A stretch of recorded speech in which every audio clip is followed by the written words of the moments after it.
hubungan dengan dinas sosialnya agak rumit ya. Masuk di wilayah Depok, kalau di DKI agak aman. Makanya dia terlalu birokratis, dia bilang sudahlah kita minta sama Tuhan saja, sama Allah gitu ya. Dan ternyata selalu diberikannya. Mereka melayani anak-anak tunaganda ya, yang enggak, kalau tuna misalnya cuma tuna rungu masih enak ya, atau tuna netra satu saja. Ini dua, rata-rata itu nggak bisa apa ya, nggak bisa diajak seperti kita ngobrol. Ada yang terbolehkan jadi tempat tidur ya, harus dilayani ya. Secara mental mereka juga sangat jauh gitu ya, tapi hebat mereka bisa berkomunikasi gitu ya. Kita ikuti ke kamar-kamar mereka, luar biasa. Jadi Ibu Kristanti bilang, dulu saya kerja di asuransi Bumi Putra, dulu waktu masih jaya-jayanya Bumi Putra. Jadi dia ke situ itu untuk mengantar sumbangan. Pada waktu dia melihat kondisi anak-anak yang dirawat di situ, hatinya terbunuh.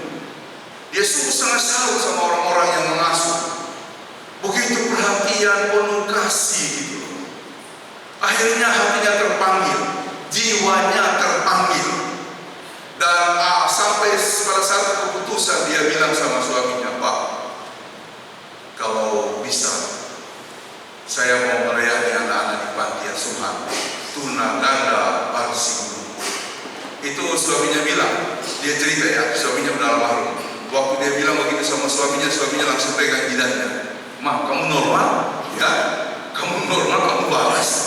Ya, ini kan pekerjaan loh, kamu urus yang betul." Dia bilang, "Saya sangat waras. Saya mengambil keputusan karena saya sangat waras." Jadi sudah hampir 40 tahun ya dia melayani.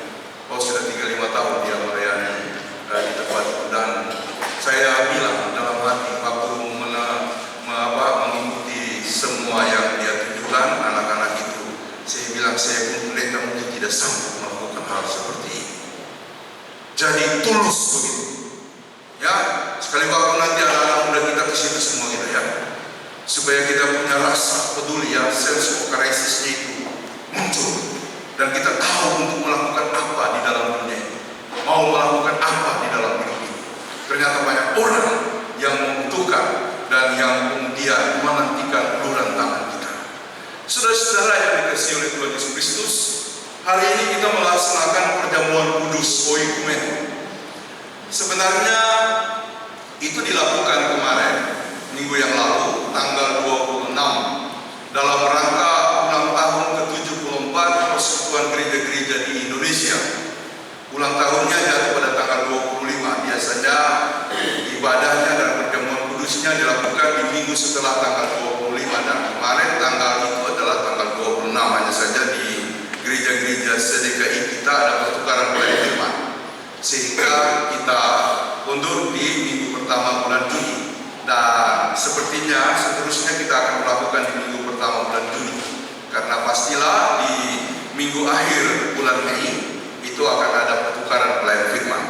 Jadi kita melaksanakan perjamuan kudus untuk menghayati makna, arti dari kesatuan kita sebagai tubuh Kristus, supaya kita jangan terpecah belah. Seperti doa Tuhan Yesus dalam Yohanes 17, supaya Engkau ya Allah ya Bapa di dalam aku dan aku di dalam Engkau, mereka di dalam kita, onesimulumsin, supaya mereka bersatu dengan sempurna. Itu tema kemarin, menjadi satu dengan sempurna.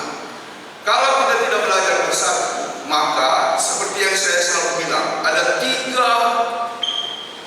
tiga pondasi dari kehidupan bergereja yang akan menguji iman kita, dan sekaligus juga dalam pemandangan saya mengantar kita pada keselamatan. Yang pertama adalah supaya kita menjadi satu. Kata Yesus di bagian akhir firman-Nya itu, agar dunia percaya bahwa Engkau mengutus aku. Jadi kalau kita tidak bersatu, dunia tidak akan bersatu, dunia tidak akan mengerti, dunia tidak akan tahu. Jadi posisi kita untuk selalu bicara kita ini satu. Kalau umpamanya mulai ada keretakan, kita harus bersama-sama membangun komitmen, berjalan lagi untuk kemudian menyatukan langkah dan tujuan, supaya dunia percaya, dunia tahu, dunia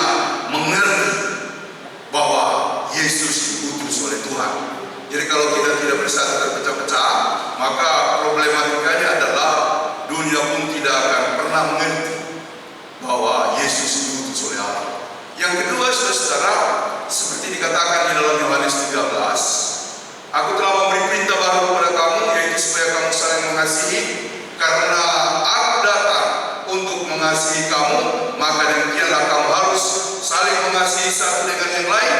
Dengan demikian kamu menjadi murid-murid. Jadi statuta kita untuk menegaskan saya murid Kristus adalah praktek kasih. Ya. Dan saudara-saudara, saya membaca beberapa buku tentang agama. Saya senang ya membaca-baca buku tentang agama, baik yang ditulis oleh Kimball, lalu kemudian yang ditulis oleh Harvey Cox, yang ditulis oleh beberapa pengamat ya. Yang lain saya download ya, saya kemudian terjemahkan sedikit-sedikit ya.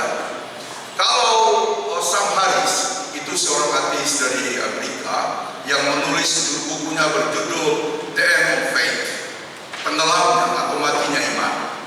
Nah, dia memang mau mengatakan, bagaimana kita mau mengandalkan agama-agama, berantem dulu. Ya, lalu kemudian saya mempelajari sejarah perang antar agama. Oh, bertubi-tubi, bergelombang-gelombang, perang salib itu perang antara Katolik dengan Protestan. Tapi makin kesini makin sadar. Cuma Sam Harris mengatakan kita tidak bisa mengandalkan agama karena mereka perang melulu, justru karena imannya. Mereka perang karena imannya.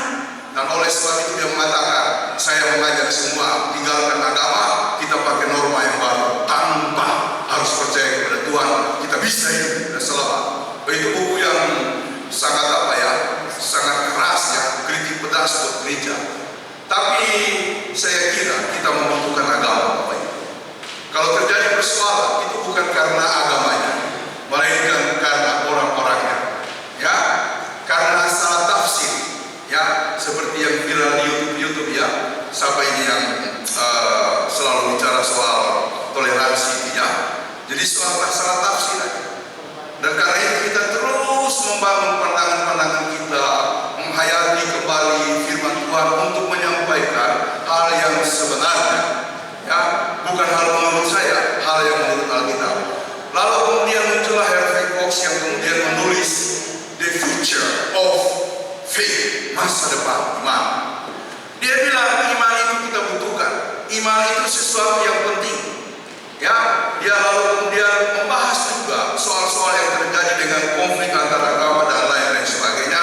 Tapi kesimpulannya, iman itu sangat menopang kehidupan kita dalam peradaban. Cuma catatannya yang menarik begini, gereja-gereja harus mampu mereformasi dirinya. Ya, gereja-gereja harus mampu mereformasi dirinya. Sebab yang paling penting adalah dalam hidup ini meaning of it, makna dari sesuatu. Ya, makna dari hidup kita, makna dari gereja kita. Saya membaca lagi buku yang lain.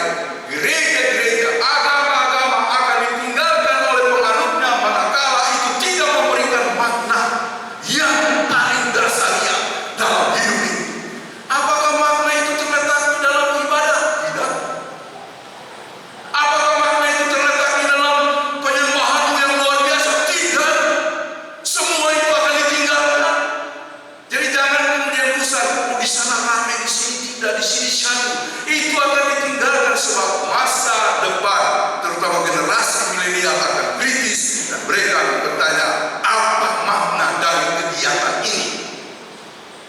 Saudara-saudara, karena itu kita memulaikan sesuatu yang kecil tapi bermakna. Apa itu? Peduli kepada orang lain. Ya, kita berkomitmen dari sejak GKST Gloria berdiri, berbagi kasih, berbagi sembako, berbagi seperti yang kemarin kita lakukan, supaya orang lain termasuk mereka yang cacat menang kemarin, walaupun tidak mengerti tapi merasakan ada makna dari GKST Gloria untuk kehadirannya. Sudahlah kita mempersoalkan kita ini gereja kecil atau besar, bagi saya tidak penting. Yang penting bagi saya adalah apa makna dari pelayanan. Saudara-saudara, apa makna dari kehadiran kita? Jadi buku-buku itu kemudian mengajukan pertanyaan penting adalah apa makna dari kehadiran kita. Dan beberapa buku lain mengatakan, termasuk Harvey Cox mengatakan, Yang terutama adalah bagaimana kita mengelaborasi cinta kasih dalam kehidupan kemanusiaan kita. Jadi kita menjabarkan cinta kasih. Ya, dulu saya menyebut bukunya John D. Caputo, Agama Cinta, ya, sebagai agama masa depan. Ya, masih ingat ya, Pak Jim tidak yakin bahwa saya menyebutkan nama orang itu salah.